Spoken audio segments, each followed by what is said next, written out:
Hello, hello, hello. This is Attorney Mike Revlin coming to you from Chicago as usual. And I've got a fun one. I have to thank Rocky Lennon. We've got a Karen in court. Don't worry, it starts slow, but she eventually talks. 25NO01079, the people versus Liliana Renee Hall.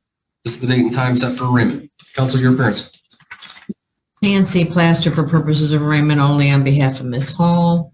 Advised her of the charges as well as her right. She's going to waive formal reading, stand mute, ask for a plea of not guilty. She is requesting court-appointed counsel. Thank you, counsel. The court will waive formal reading and answer a plea of not guilty on behalf of Ms. Hall. I did receive the request for court-appointed attorney form that was filled out and submitted based on Ms. Hall's lack of employment. I do find that she qualifies for court-appointed counsel, so I will appoint an attorney for her moving forward. As it relates to bond, counsel, would you like to state on behalf of your client? She's 19 years old. The address on Mariga is her address where she resides with her mother. The alleged victim, the ex-boyfriend, resides at a different address. She's currently not working because she is pregnant. She tells me she has no prior criminal history. Respectfully, we're asking for a lower cash surety 10% bond in this matter, if not personal. Thank you, counsel. Sergeant, anything you'd like to state regarding bond in this The victim living at another address is what becomes the problem. matter? Yes, my understanding is that she is caring for a 4-week-old or a 1-month-old, correct? And that the boyfriend or the alleged victim currently does reside at the Mariga address. From what what the officers told me, his belongings are there. Oh.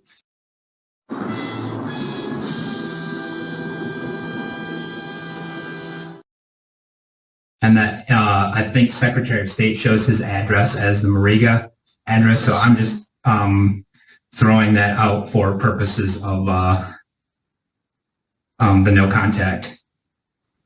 Well, if you've been around Law Talk with Mike and here long enough, you realize that that's going to be an issue when we get to bond conditions. He's homeless, that's why. All right. Thank you, Sergeant. As I mentioned in the prior case, obviously this is a domestic violence allegation based on the assaultive nature of the facts and circumstances here. I don't believe that a personal bond is warranted. So I'm going to order bond in the amount of $5,000 cash or surety. I will allow a 10% provision. I'm also ordering the following conditions. You are to have no contact with Marshall Collett because it does appear that Mr. Collett resides at the Mariga address. I'm going to order that you are not to return to 1308 Mariga Street in Novi, Michigan, except for one time with a police officer to gather your belongings. After that, you will have to reside elsewhere. With that said, if proof can be produced that Mr. Collett... Ouch.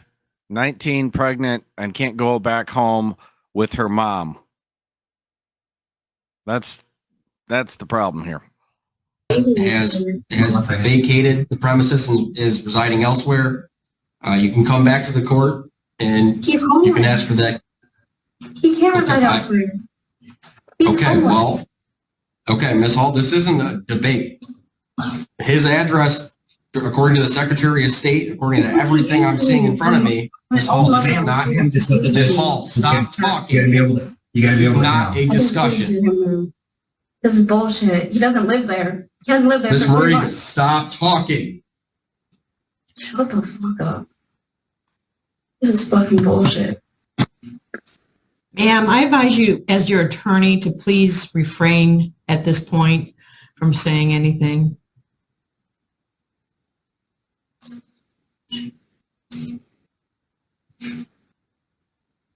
You will not leave the state of Michigan without permission of the court. You will immediately notify the court in writing of any change to your address or telephone number.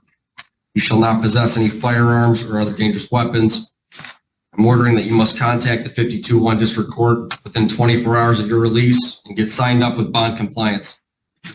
Your phone number will be listed on the bond form that you receive later today. Lastly, no new criminal offenses or activity.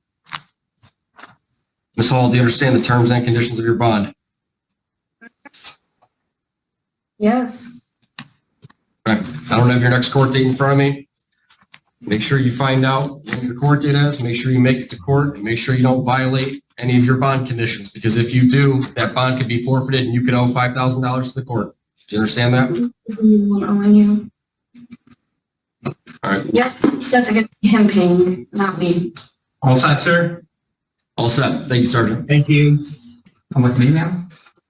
Fucking bullshit. That's not even his fucking house. My fucking Miss Hall. baby was there.